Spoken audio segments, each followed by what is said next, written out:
সমস্ত প্রশংসা ও সমস্ত তারিফ সে মহান আল্লাহ সুবহানাহু ওয়া তাআলার জন্যই, যিনি আমাদের খুতবার পূর্বে এই জুমার দিন, ঈদের দিন, সাপ্তাহিক ঈদ আমাদের পালন করার জন্যে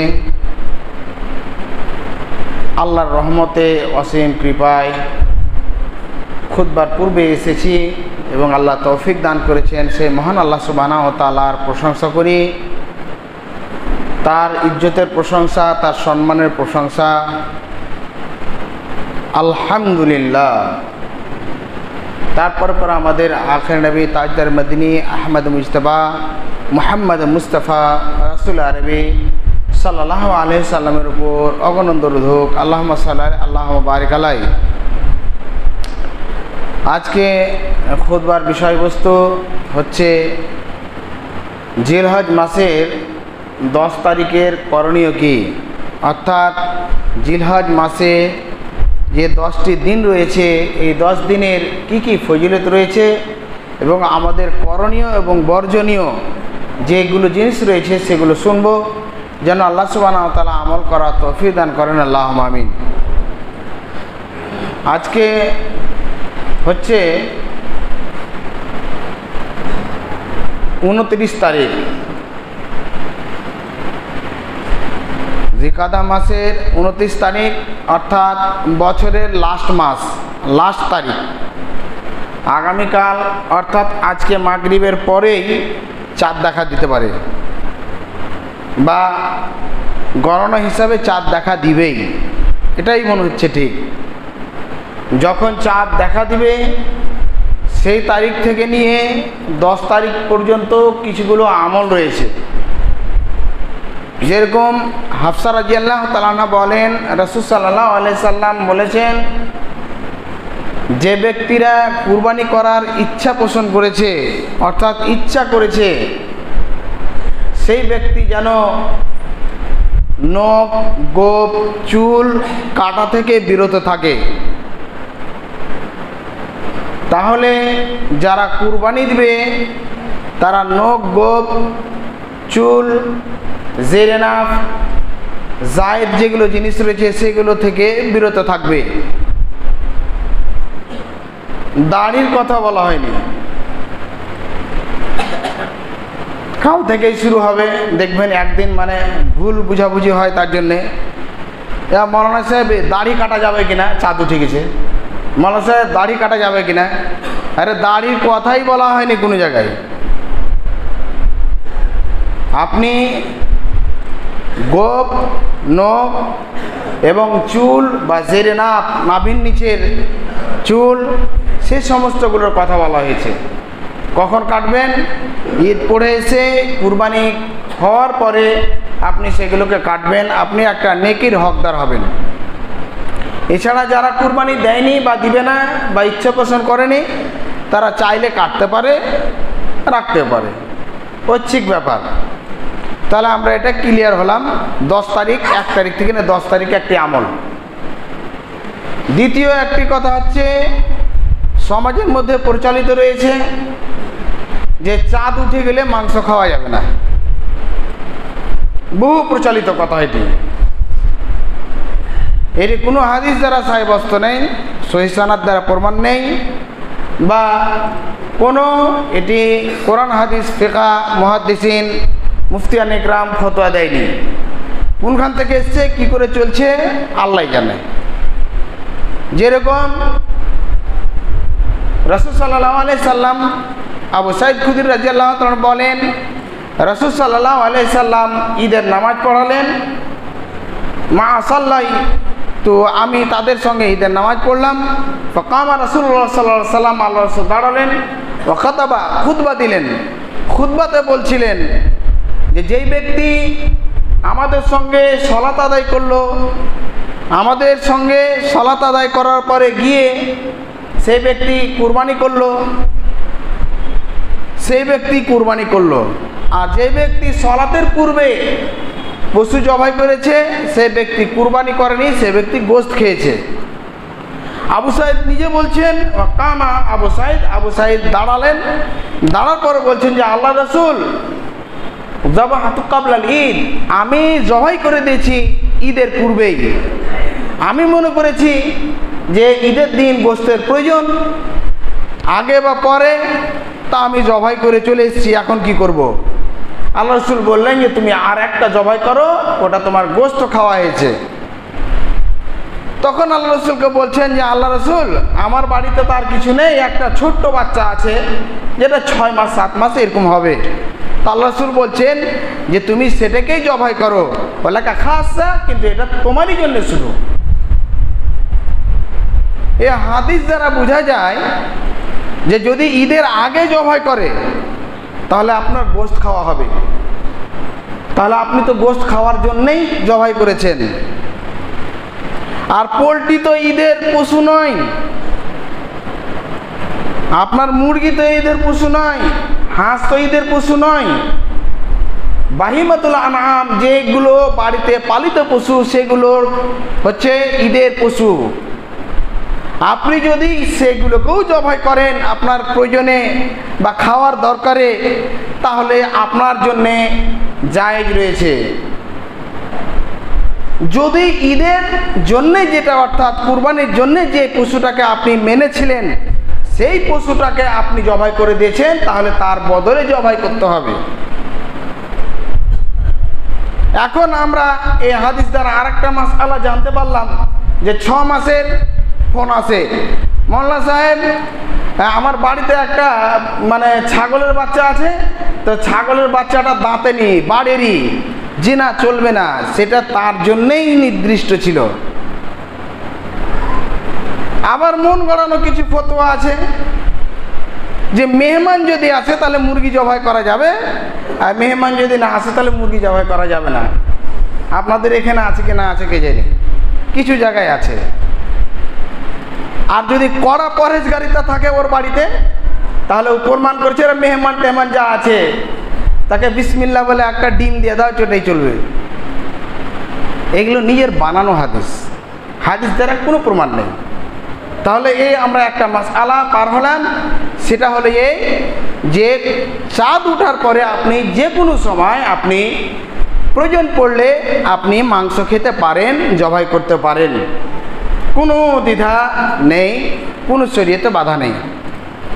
দুটি কথা আমরা শুনতে পেলাম, নগদ চুল আর একটা হচ্ছে মুরগির খাওয়া বা অন্যান্য পশু, হালাল পশু খাওয়া। নাম্বার 2, নাম্বার 3 হচ্ছে সিয়াম পালন করা।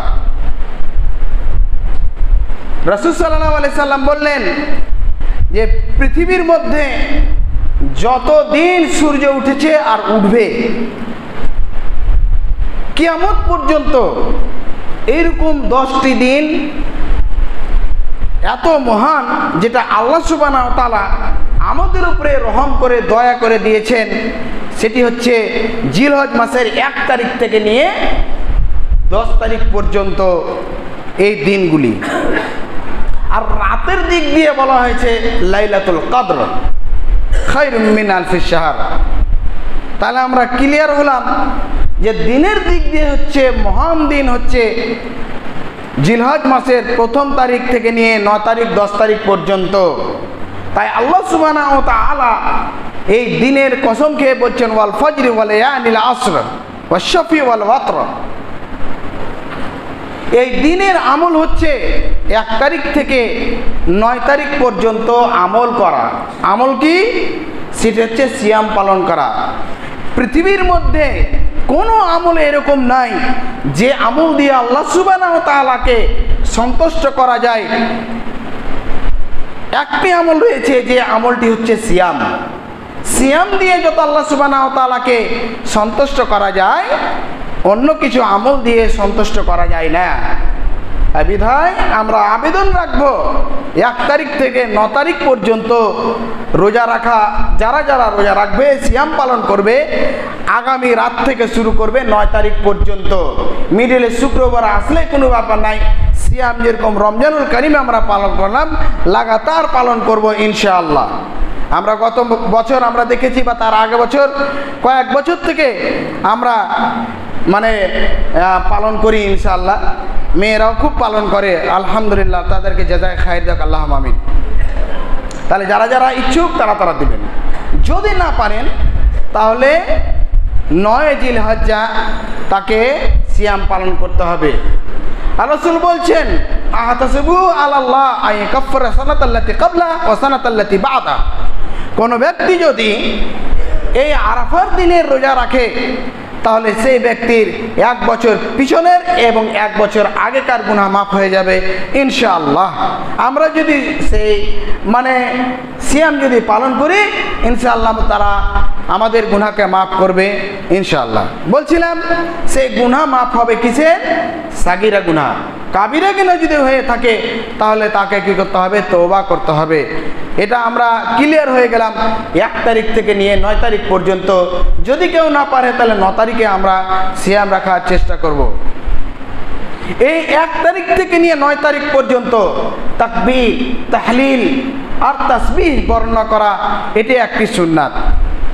আব্দুল্লাহ ইবনে উমর রাদিয়াল্লাহু তাআলা বলেন যে আমার বাবা উমর ফারুক রাদিয়াল্লাহু তাআলা তাকবীর শোনাবার জন্যে বা এই আওয়াজ শুনে কেউ যেন উচ্চারণ করে পড়ে তার জন্যে বাজারের দিকে হেঁটে যেতেন আর পড়তেন আল্লাহু আকবার, আল্লাহু আকবার, সুবহানাল্লাহ, আলহামদুলিল্লাহ।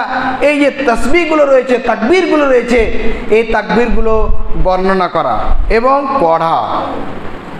এই 10 তারিখের মধ্যে বিশেষ করে এই আমলগুলো করতে হবে এবং আমলের দিকে খেয়াল রাখতে হবে।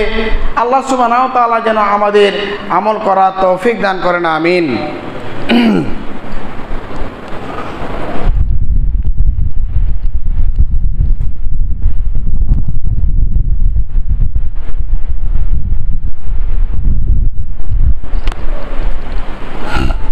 আলহামদুলিল্লাহ ওয়াহদাহ ওয়াসসালাতু ওয়াসসালামু আলা মান লা নাবিয়্যা বা'দা, আম্মা বা'দ। বলছিলাম এই 10 দিনের ফজিলত সমূহ বা আমল সমূহ। এবার থাকলো কথা এই মাসে আর একটি কাজ রয়েছে, সে কাজটি হচ্ছে কুরবানি করা। আমরা গত সপ্তাহে বলেছিলাম কুরবানি দেওয়া। এক্ষুনি আমি সকালবেলায় নার্সিংহোমে গেছিলাম, এই ইডেন নার্সিংহোমে। ওখানে কাউন্টারে কথা বলতে বলতে একটা কথা হলো যে নবীর নামে কুরবানি দেওয়া যাবে কিনা। তারা নাকি দেয়।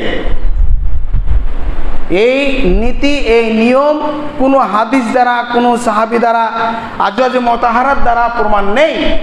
যদি কেউ দেয় সেটা হারাম করবে।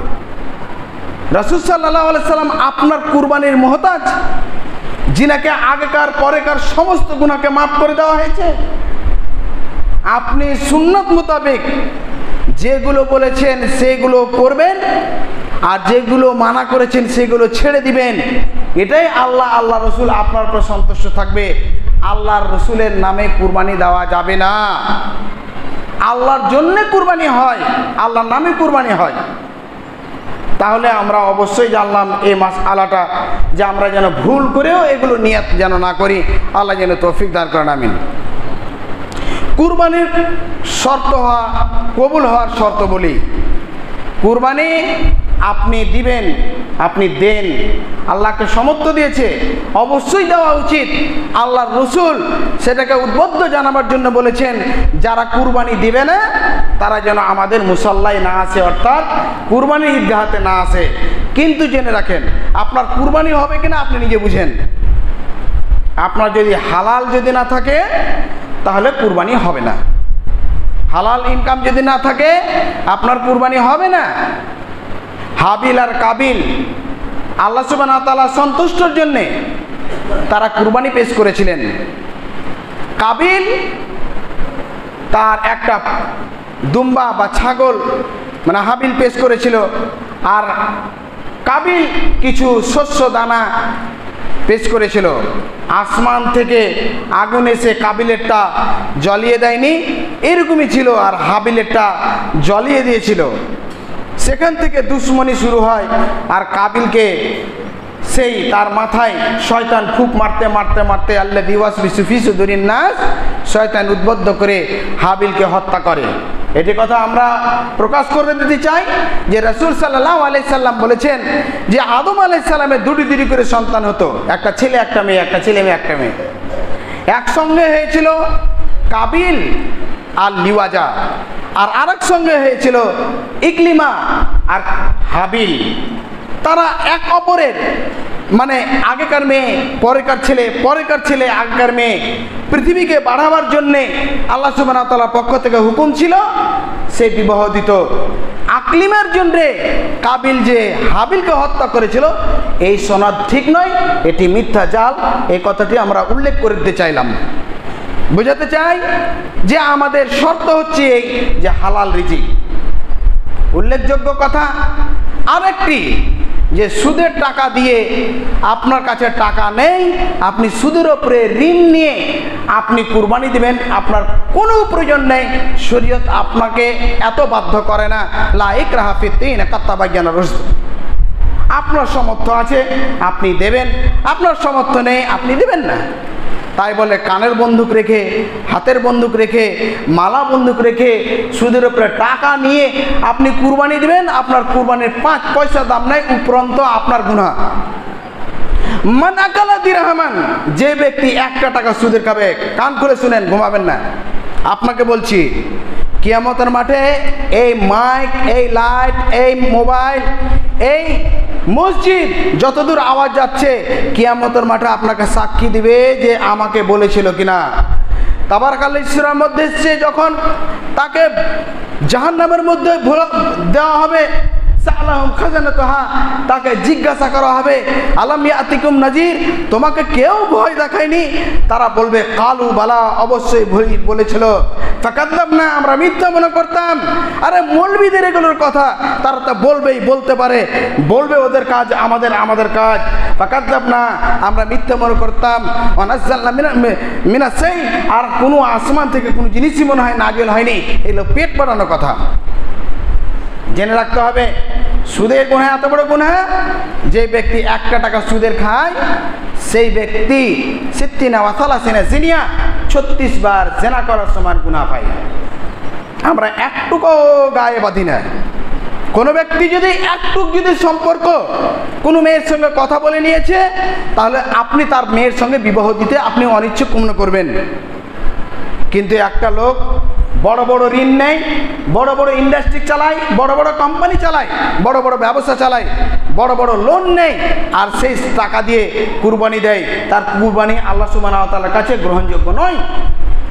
যে ব্যক্তি সুদের 1 টাকা খাবে, জেনে রাখতে হবে সেই ব্যক্তিকে হামিমুল গিসলিন, তাকে গরম পানি পুজে রক্ততে তাকে ডুবানো হবে। যে ব্যক্তি সুদের টাকা খাবে সেই ব্যক্তির মুখে পাথর মেরে চৌচির করে দেওয়া হবে। এক প্রান্ত থেকে এক প্রান্ত শুধু হাবুডুবু করবে, উঠতে দেওয়া হবে না।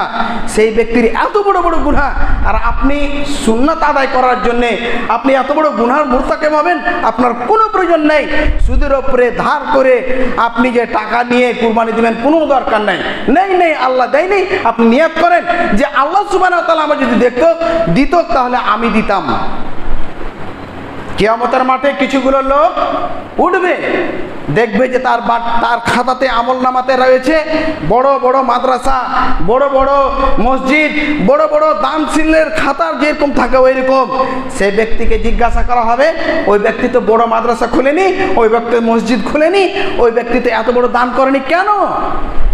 সে বলবে যে তার অন্তরটা ছিল এরকম যে যদি আল্লাহ তাকে দান করার ক্ষমতা দিত, টাকা পয়সা যদি থাকতো, তাহলে সে মসজিদ, মাদ্রাসা, মক্তব, ভালো সোসাইটির কাজ সেই করতো, কিন্তু তার দেয়নি। তার জন্য আল্লাহ সুবহানাহু ওয়া তাআলা তার নেকি লিখে দিয়েছে। আর অনেক লোক রয়েছে যে লোক টাকা সত্ত্বেও বড় বড় গুনাহ করে থাকবে, তাদেরকে আল্লাহ সুবহানাহু ওয়া তাআলা ধরে খুযুহু ফাগুল্লুহু সুম্মাল জাহিম সাল্লু ওয়া সিলসিলাতিন যারউহা সাবউ, তাকে আল্লাহ সুবহানাহু ওয়া তাআলা বলবেন এই ফেরেশতারা ধরো, তাকে ধরবে, বাঁধবে, অপমান করে পিছন দিকে হাত বেঁধে নিয়ে গিয়ে তাকে জাহান্নামে ফেলবে। 70 গজ জিঞ্জির দিয়ে তাকে বেঁধে দেওয়া হবে। আচ্ছা, ওখানে এত বড় ফেরেশতা, তার হাত কেন বাঁধা হবে? আপনি দেখেন, যখন কোর্টে থানা থেকে লোক নিয়ে আসা হয়, যখন জেলখানা থেকে নিয়ে হাজির করা হয়, তার আগে পিছে পুলিশ, গাড়িতে সমস্ত মানে লোহা লাগা রয়েছে, আবার নেট লাগানো রয়েছে, আবার হাতটাকে পিছন দিকে বাঁধা রয়েছে। কেন? তো পালিয়ে যাবে। হ্যাঁ, একটা পিলপিলে ফিনফিনে একটা চোর, তার কোনো মূল্য নাই। একটা যদি অফিসার একটা থাপ্পড় দিতে উল্টে পড়ে যাবে, কিন্তু হাত দিয়ে বেঁধে রেখেছে। কেন? কারণ একটাই হচ্ছে এই, যে তাকে অপমান করা হয়, লজ্জিত করা হয়, তাকে লাঞ্ছিত করা হয়, তাকে ঘৃণিত করা হয়, তাকে অপমানিত করা হয় সমাজের মধ্যে। আল্লাহ সুবহানাহু ওয়া তাআলা সমস্ত লোকের সামনে আপনার হাত পা বেঁধে জাহান্নামে ফেলবে। আল্লাহর কাছে কি? ফেরেশতারা জিবরাইল আমিন যখন লূত আলাইহিস সালামের কওমকে ধ্বংস করেছিল, তখন এইরকম করে একটা পরকে উঠিয়ে পুরো আসমানের দিকে উঠিয়েছে। আসমানের ওই প্রথম আসমানে আওয়াজ চলে গেছিল, উল্টে দিয়েছিল। একটা জিবরাইল আমিন, একটা ফেরেশতা রাসূল সাল্লাল্লাহু আলাইহি সাল্লামকে বললেন, যখন ওই কি বলে আপনার ওই উহুদের প্রান্তরে রাসূল সাল্লাল্লাহু আলাইহি সাল্লামের দাঁত শহীদ হয়ে গেল, আল্লাহ রাসূল সাল্লাল্লাহু আলাইহি সাল্লামকে বলছেন যে, হে রাসূলুল্লাহ, আপনি আমাকে কি করেন? অনুমতি দেন, আমি সমস্ত কওমকে একসঙ্গে 2 পাহাড়কে মিলিয়ে আমি চন্ন চন্ন করে ধুলো ধুলো করে দেব। তাহলে তার শক্তি কত? তথাপিও আপনাকে ধরে বেঁধে জাহান্নামে ফেলবে। ভাই সকল, আপনাকে বুঝাতে চেয়েছি, আপনি হালাল রিজিক দিয়ে কুরবানি দেওয়ার চেষ্টা করবেন, ধার ঋণ নিয়ে চেষ্টা করবেন না। কত থাকতে পারে যে আপনার ক্ষমতা আছে, কাল পরশু পেরে যাব, আপনার কাছে টাকা আছে, দিয়ে দিব, তাহলে সে ঠিক আছে। কিন্তু আপনি সুদের উপরে টাকা নিয়ে এত বড় গুনাহ করে আপনি নেকির দিকে জাগাবেন, এরকম কিছুগুলো লোক রয়েছে সমাজের মধ্যে দেখায়, সিনেমায়, থিয়েটারে, এরকম নাটকে, যে একজন দানশীল লোক, ও চুরি করে বড় বড় টাকা হককে আদায় করে, ট্যাক্স আদায় করে এবং দাগাবাজি করে, তোলাবাজি করে, আর গরিব দুঃখী অসহায় নিঃস্বদেরকে বেটে দেয়। মানে ওটা নাকি হিরো হয়, ওটা হিরো দেখায়। হিরো নয়, ওটা জিরো। ওর হক আপনাকে কে বলেছে? আপনি কি নাউজুবিল্লাহ আপনি তার দায়িত্ব নিয়ে এনেছেন? বলেন। তাহলে বুঝাতে চেয়েছিলাম, হালাল রিজিক হতে হবে। আর মাত্র 4 মিনিট রয়েছে, 5 মিনিট রয়েছে, আর একটা কথা বলি, 1-2 মিনিট দেরি হলেও আপনাকে বলছি, বিরক্ত হবেন না। কুরবানি কবুলের শর্ত হচ্ছে সালাত। আপনার যদি সালাত না থাকে, অর্থাৎ নামাজ না থাকে, আপনার কুরবানি হবে না, এটা নিশ্চিত। আপনার চাইতে একটা অমুসলিম মদ খায় না। অনেক রয়েছে পৃথিবীর মধ্যে যারা অমুসলিম, মুশরিক, বেদিন, আল্লাহকে মানেনি, আল্লাহ রসুলকে মানেনি, কিন্তু ওই ব্যক্তি মদ খায় না। আপনি তো মদ খান। অনেক লোক রয়েছে, সে ব্যক্তি জিন্দেগিতে জেনা করেনি, অমুসলিম। অনেক লোক রয়েছে জিন্দেগিতে সে চুরি করেনি। অনেক রয়েছে অমুসলিম, যে যারা খারাপ কাজের দিকে ধাবিত হয়নি। তাহলে সেই ব্যক্তিকে কেন আমরা বলবো যে মুসলমান হও? তাকে কেন বলবো যে তুমি ঈমান নিয়ে আসো? তাকে কেন বলবো যে তুমি ইসলাম গ্রহণ করো? ওইও নামাজ পড়ে না, আপনিও নামাজ পড়েন না। ওইও সে চুরি করে না, আপনিও চুরি করেন না। ওইও মদ খায় না, আপনিও মদ খান না। ওইও সে কে বলে মানুষকে ধোকা দেয় না, আপনিও দেন না। কিন্তু তাকে বলবো কেন? ইসলাম যখন নিয়ে এসেছে তার একটাই হলো কারণ, সেটা হচ্ছে সালাত আদায় করবে। এই সালাত কোনো শর্ত বুঝে না, কোনো শর্ত বুঝে না।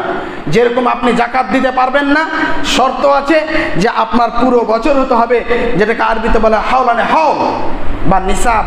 যদি আপনার নিসাব যদি না থাকে, সেই পরিমাণ টাকা পয়সা যদি না থাকে, আপনাকে যাকাত দিতে হবে না। আপনার টাকা আছে কিন্তু বছর লাগেনি, আপনি যাকাত দিবেন না। আপনার সামর্থ্য নেই, আপনি হজ করতে যাবেন না। আপনার পুরো বছরে একবার শুধু কি আপনি সিয়াম পালন করেন। কোন গাধা বোকা আছে গো যে বছরে একটা মাস পড়ার জন্য ওই স্কুলে ইউনিভার্সিটিতে ভর্তি হয়েছে?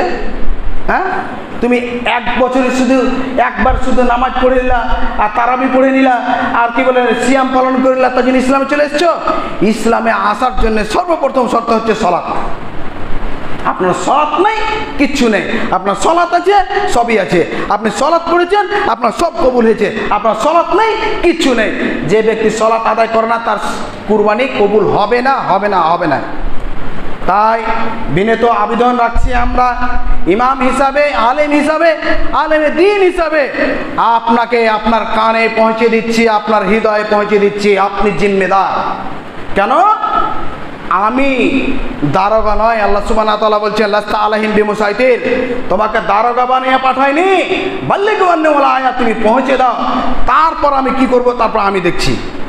আপনাকে পৌঁছে দিলাম, আপনাকে আবেদন করছি, আপনাকে বলে দিচ্ছি, আপনাকে বারবার বলছি, আপনি সলাৎ আজ আসর থেকে শুরু করেন। আপনি জোহরে এসছেন, অর্থাৎ জুমাতে এসছেন, আসর থেকে শুরু করবেন, তাহলে আপনার সেই কুরবানি কবুল হবে ইনশাআল্লাহ। না হলে আপনার মাংস খাওয়াই হবে। নিয়াতকে ঠিক করবেন। এই বেটিরা কি বলবে, বিহাই কি বলবে, সমাজের লোক কি বলবে, কুরবানির দিন কি হবে, ধার দেনা করে এদের জন্য আপনি কুরবানি দিবেন, এই নিয়াত করবেন না। শুধুমাত্র নিয়াত রাখেন আল্লাহ সুবহানাহু ওয়া তাআলাকে সন্তুষ্টের জন্য আমরা কুরবানি করছি, আল্লাহ যেন আমাদের এই কুরবানিকে কবুল করে না, আমিন। হে আল্লাহ, আমাদের চলাতে ফেরাতে উঠাতে বসে যা ভুল হয়েছে আল্লাহ তুমি আমাদেরকে মাফ করে দাও। আল্লাহ, আমাদের রাত্রের অন্ধকারে দিনের আলোতে যা গুনাহ হয়েছে মাফ করে দাও। আল্লাহ, আমাদেরকে হালাল রিজিক খাওয়ার তৌফিক দান করো। আল্লাহ, আমাদের হারাম রিজিক থেকে বাঁচার তৌফিক দান করো। আল্লাহুম্মা কফিনি বিহালালিকা আন হারামিকা ওয়াগনিনি বিফাদলিকা আম্মান সিওয়াক। আল্লাহ, তুমি হালাল রিজিক আমাদের যথেষ্ট করে দাও, হারাম থেকে আমাদেরকে পরিত্রাণ দিয়ে দাও।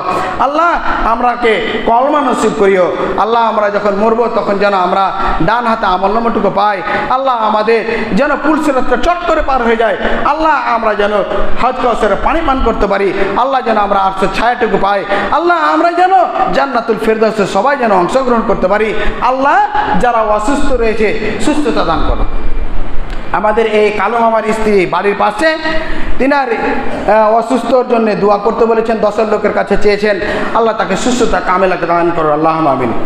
আল্লাহ, আমাদের যে জিনিসগুলো চাইলাম যদি আমাদের ছুটে যায়, আল্লাহ তুমি অন্তর্যামী, আল্লাহ তুমি হচ্ছে রব, তুমি হচ্ছে খালিক, তুমি রাজ্জাক, তুমি আমাদেরকে দিয়ে দাও। ওমা তৌফিক ইল্লা বিল্লাহ, রাব্বানা তাকাব্বাল মিন্না ইন্নাকা আনতাস সামিউল আলিম ওয়া তুব আলাইনা ইন্নাকা আনতাত তাওয়াবুর রহিম। সাল্লাল্লাহু আলা খায়রিল খালকি মুহাম্মাদিন ওয়া আলা আলিহি ওয়া সাহবিহি বিরহমাতিকা ইয়া আরহামার রাহিমিন।